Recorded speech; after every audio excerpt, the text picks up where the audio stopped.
Okay. It's always more interesting with questions and comments and so on. So definitely, if you have a question, definitely share it. Could be other people have a question too. So in Tanya, yes, we learned a very powerful Tanya in the previous class on Friday. And we're really, the overall topic is talking about joy. But we're really starting to talk about making this world a place for Hashem, our purpose, our mission in this life. We spoke about on Friday that that the joy should be twofold joy. Number one, the joy should be that you could become close to Hashem. Imagine the king comes to your door and he wants to stay in your house. And that is not just not being sad, but that's being tremendously happy. That's a huge gain to have the greatest pleasure in the world, that he wants to be in your house. That is crazy stuff. There's no greater pleasure in life than that. And then we said, doublefold, not just should you be happy that he wants to be near you, but you're making him happy. That's the next step up. You should know that Hashem is simply and literally tremendously happy with the fact that you're turning darkness into light. Now, how do we, by making a place for Hashem in this world that was dark, and we're making it light, we're making it God's perspective, that God's comfortable to be there, he's happy, and that should make you very happy. Twofold happiness. Now, what makes us, how do we make this house for Hashem? By noticing the truth, that Hashem is really the real power and the real energy of the world. By learning Torah, we, right, in our brain, we make Hashem a place in this world. That was chapter 33, I believe. Then we went on to continue this idea in chapter 34, which we said, every time you learn Torah, God had a house, right? First, God had a house in the Beis HaMikdash, and when the Beis HaMikdash is destroyed, God lost his home. So where is God's home now? When we learn Torah, when a Jew studies Torah, especially halacha, Jewish law, or any part of Torah, it's God's will and wisdom that's being revealed in the world, and your 6 feet, your Dal Namis, your 6 feet, wherever you are, is now made into a house for Hashem. Hashem's will and wisdom is revealed where you are, right? And that should bring you tremendous joy. But now we're going to take it to the next step, because fine, I only could learn Torah. The halachic obligation of a Jew to study Torah is a minimum twice a day. And whatever time he has, a half hour, 15 minutes, you only have 10 minutes, but 10 minutes out of your day, you're going to stop, you're going to learn Torah, and you're going to make a commitment, and it's going to be every single day. And Hashem's going to have a place in this world by the fact that you're studying Torah. Wherever you're studying Torah, in the morning and in the evening, twice a day, you're going to study Torah. You're going to make a house for Hashem. Or thank God, our class, Baruch Hashem, for an hour a day. We make a place for Hashem in this world through our studying Torah together. An hour a day, we make a real place for Hashem to be in this world at that time. And that should bring us joy. But the problem is, as far as I understand, the next point in Tanya is, well, that's only for 10 minutes a day or only an hour a day, whatever time you're learning, because you're working the rest of the day. So he's going to argue, now he's going to discuss that rest of the time which you're not studying Torah. So let's see what he says. Are you not able to accomplish that mission the rest of your day?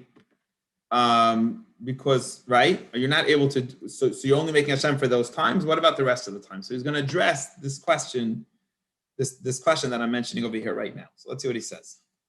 If God gives you more time, because the fact is, God expects we need to work for a living. That's how God made the world, right? You need to work for a living, and a lot of our days taken up work. And Baruch Hashem, if you have children, right, you got to take them to the doctors. You have to take care of this. So how much time is really left for Torah learning throughout your day? Really very little. There's not that much time left. The time you eat breakfast, lunch, and supper, and you sleep for the night, and you go to work, and you take care of your family, how much time you take care of your spouse and your children, how much time is really left in the day? So if Hashem gives you a little bit more time besides your moment of learning the morning, afternoon, then he whose hands are prayer will increase his efforts. You'll add to your Torah study. You thank God, what time is retirement. That's exactly how my grandfather lived his life, right? As soon as he didn't have the responsibility to work 9 to 5 or whatever his job was every single day, went to yeshiva and sat and learned, and you have more time in machshava tova. And any good deed that a person tries to invest more time in Torah learning, he basically maxes out his time. Okay, so he's doing the best he can. He's He found more time. Whatever time he has, he found a few minutes. He found more time. He sits and studies Torah, whatever time he's able to put together. But then what happens with the rest of it? The fact is, there's still the whole rest of so much time of your day. And then what happens is, if you learn Torah whenever you can, the rest of the day, which you have to do business, which could be 90% of your day, is 90% of your day. You wish, in other words, the first point I guess here is that the fact is you're learning maximum you can. So that already includes the rest of the day, because Hashem didn't give you the rest of the time to learn. So it's your intent is that you would have learned that part of the day if you could. Get it? So I'm not, because I can't, but if I could, I would. Look, I'm maxing out my time for as much Torah learning as I can for the rest of my day. So it's considered as if you learned the whole day, because even though you didn't, but you're learning as much as you can. Had you had the time, you would have, and Hashem considers good intentions to be like a deed. So although you didn't, it's like you did, because you're learning the maximum you can. Get it? So even though you're not learning the rest of the day, since you would have if you could, it's considered as if you actually learned the rest of the day. But let's take it a step further. That's not enough. We're gonna get much better on that. V'gam shariyim kuli, even the rest of the day, right? Which is a huge part of the day, is making a living. So Isaac b'maso mat, you're working, and all the things that go to work, traveling to work and working. Yamachin the shift is barich. That also the work will also be making a place for Hashem. How come? How? By him giving charity, the proceeds, from the proceeds that he earns in the living he's making, how are you giving the money to charity? How are you doing it? Because you worked.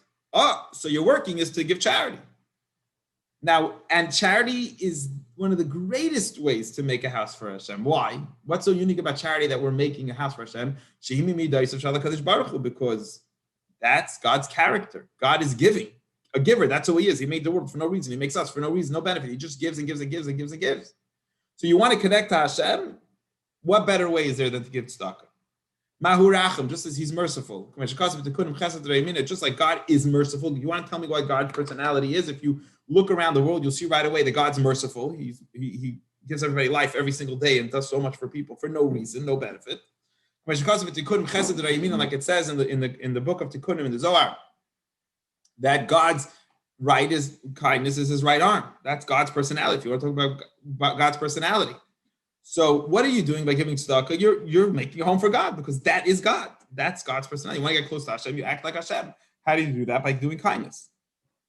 So you're working, 90% of your life could be about earning a living. 80% of your life could be about earning a living. 70, whatever it is, a huge proportion of your life is earning a living. But then you go and give tzedakah. So now what you're doing the whole day is really making a place, a home for Hashem. But then you're going to argue, but hello, I'm not giving all the money I work to Hashem. How could all my work be making a house for Hashem? But actually, in Neisen al-Chimish, even though halachically we learn the maximum a person should give. This is a whole other conversation, but the maximum is a simple maximum number is a person should not give to charity more than a fifth, up to the highest amount of charities to give 20% to tzedakah. So if someone's making $100,000 a year, they should give up to 20,000, right? 10,000, 10% is suggested. 20,000 is the maximum. Someone's making $200,000 a year. They should give 20,000. The maximum they should give is 40,000. They should give 20% away. So now you'll say, well, then I'm only giving 10% or 20%, maximum 20% of my effort. So how am I, the rest of the work is not going to Hashem. It's going to buy me hamburgers or whatever. It's going to buy me a restaurant meal. How am I making a home for Hashem through that? By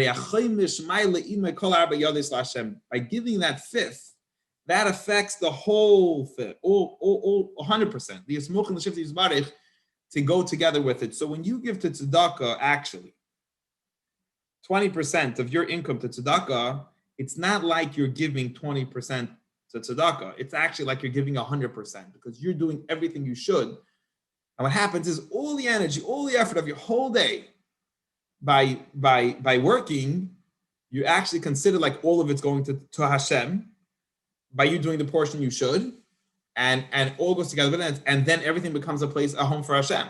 Why is God comfortable? We explained, because giving a kindness is God. That's what God does.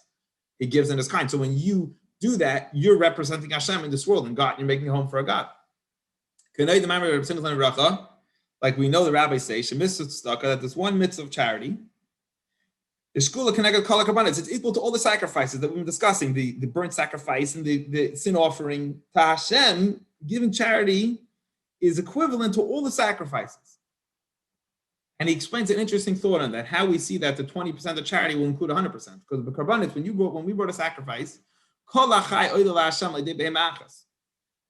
Our job in this world is to elevate everything to God. When you would bring one animal as a sacrifice, that would represent and include all the animals in the world at that moment.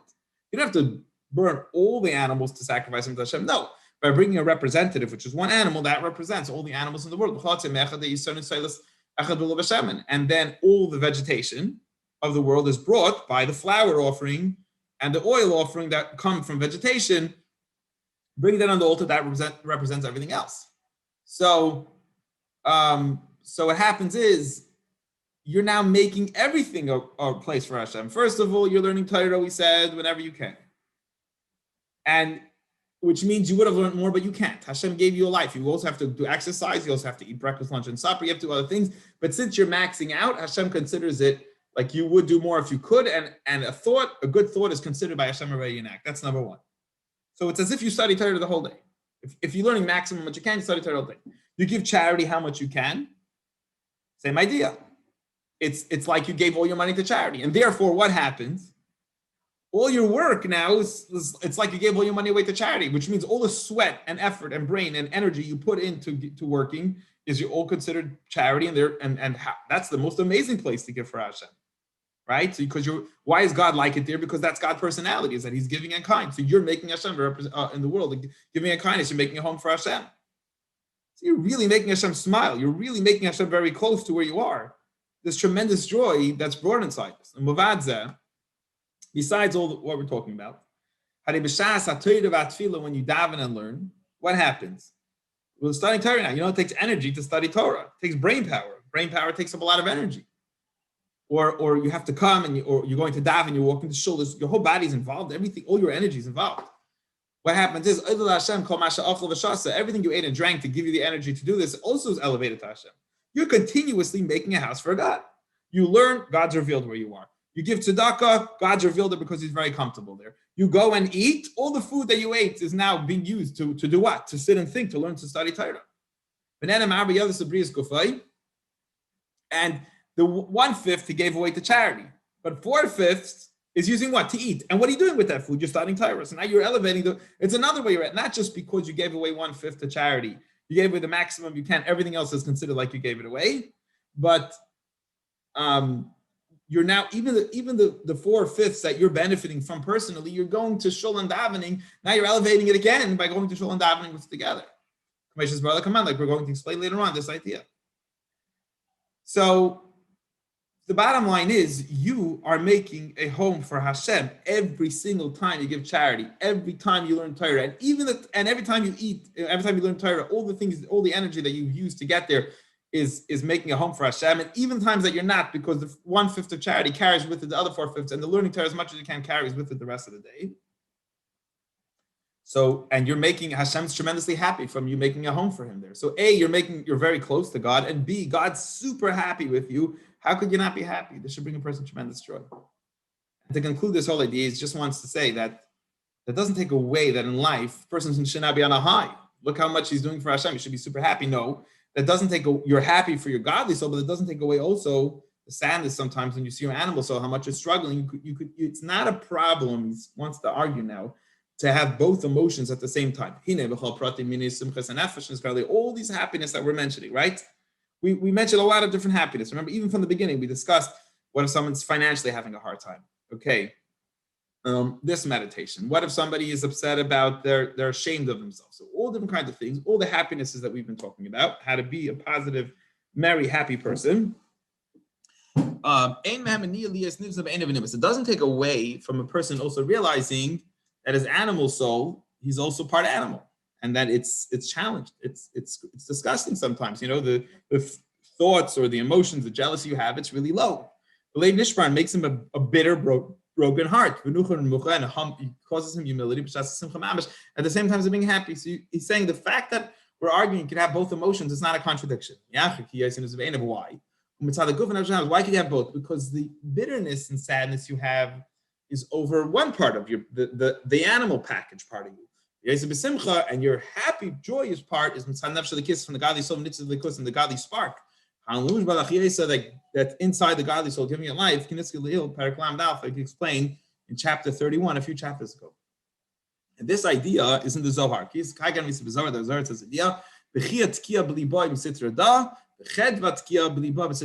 crying and sadness, weeping is from one side. On the other side, you have happiness. And that is the conclusion to a long topic that we spoke about. We started, a few weeks ago, talking about, remember, we had this whole idea fit in, because we said to serve Hashem is a major war and struggle of the godly soul against the animal soul. Then we said one of the number one failing places you fail is with sadness. So we went into for a whole bunch of chapters, 31, 32, 33, 34, to tell you how a Jew needs to stay motivated and happy, how it's crucial, and that's it. And how to be happy for making a place in this world for Hashem. Beautiful idea. Any questions or comments on today's Tanya or Chumash? Let's start with today's Tanya. If anyone has any questions or comments, then we'll go to today's Chumash before we wrap it up.